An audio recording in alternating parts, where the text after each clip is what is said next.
Assalamualaikum warahmatullahi wabarakatuh. Assalamualaikum warahmatullahi wabarakatuh. Bertemu lagi dengan Parestu di pelajaran Bahasa Indonesia kelas 7 yang bersekolah di MTS Al-Faqihiyah. Di sini Parestu akan membahas materi pembelajaran yang akan disampaikan pada slide PowerPoint ini. Oke, langsung saja ke materi pembelajaran. Di sini akan dijelaskan mengenai mewarisi nilai luhur dan mengkreasikan puisi rakyat. Nah, dalam puisi rakyat itu kita harus mengenal dan memahami dulu apa sih yang dimaksud dengan puisi rakyat. Nah, puisi rakyat itu ada beberapa macam. Ada yang berupa pantun, syair, gurindam, atau puisi rakyat yang berkembang di daerah tertentu. Pada acara-acara di televisi, kepiawaian membuat pantun masih menjadi andalan untuk melucu. Nah, pada lagu-lagu juga masih ditemukan pantun. Sementara untuk gurindam, syair, dan sastra lama yang lain agak kurang lagi didengar. Jadi, untuk puisi ini sebenarnya masih tren di masyarakat yang kontemporer, yaitu masyarakat yang kekinian atau modern. Akan tetapi tidak semua puisi yang masih didengar oleh kita, hanya sebagian puisi saja seperti yang sudah dijelaskan tadi. Kalau gurindam, syair, dan sastra lama itu udah jarang kita dengar lagi. Ke slide selanjutnya kita bahas.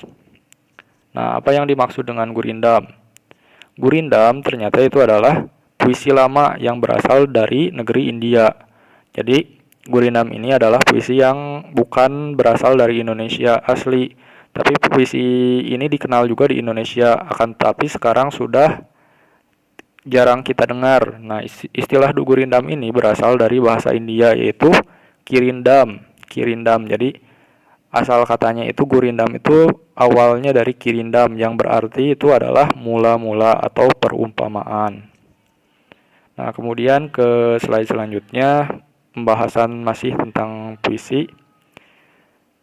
Yang kedua itu ada pantun. Nah, apa yang dimaksud dengan pantun? Oh, pantun itu adalah puisi Melayu yang mengakar dan membudaya dalam masyarakat. Kemudian pantun juga dikenal dengan banyak nama di berbagai bahasa di Nusantara. Jadi pantun itu tidak hanya berbahasa Indonesia saja, ada juga pantun yang menggunakan bahasa Sunda, Jawa, bahasa Toba, dan lain sebagainya. Seperti yang kita tonton itu ada yang berbahasa Tagalog, terus tuntun. Tonton itu jadi pantun tapi dengan menggunakan bahasa Tagalog. Kemudian ada juga pantun yang berbahasa Jawa yang disebut dengan istilah tuntun.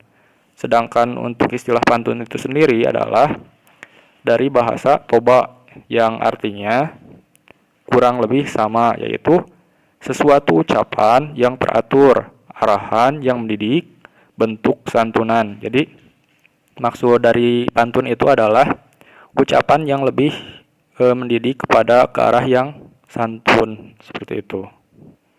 Oke, ke pembahasan selanjutnya lagi. Nah, kemudian masih dengan puisi lama, yang ketiga itu adalah syair. Apa yang dimaksud dengan syair? Syair adalah salah satu puisi lama. Nah, sedangkan kalau syair ini berasal dari bahasa Persia dan dibawa masuk ke Nusantara. Berarti syair juga bukan berasal dari Indonesia asli, tapi diambil dari Persia. Bersama dengan masuknya Islam ke Indonesia, jadi syair itu berbarengan ketika Islam masuk ke Nusantara Indonesia. Kalau dulu kan ketika Islam belum ada itu agamanya itu masih Hindu-Buddha. Nah, ketika masuk adanya syair di Indonesia, nah ini bersamaan dengan masuknya Islam juga. Nah, kata atau istilah syair berasal dari bahasa Arab, yaitu syair atau syu'ur, yang berarti perasaan yang menyadari. Kemudian kata syu'ur berkembang menjadi syi'ru yang berarti puisi. Nah, ternyata syi'ru juga artinya adalah puisi dalam pengetahuan umum. Jadi syair itu adalah puisi yang dulunya itu berbahasa Arab, kemudian dibahasa Indonesiakan dan jadi puisi, seperti itu. Akan tetapi Syair ini sudah jarang kita dengar kembali karena puisi-puisi sekarang itu lebih kepada puisi modern. Ke slide selanjutnya. Oke, terima kasih. Sekian saja dulu pembahasan kali ini. Nanti Parestu akan jelaskan kembali untuk tugasnya, boleh dicatat yang tadi dibahas. Sekian dulu saja, kita kembali ke pertemuan selanjutnya. Terima kasih. Wassalamualaikum warahmatullahi wabarakatuh.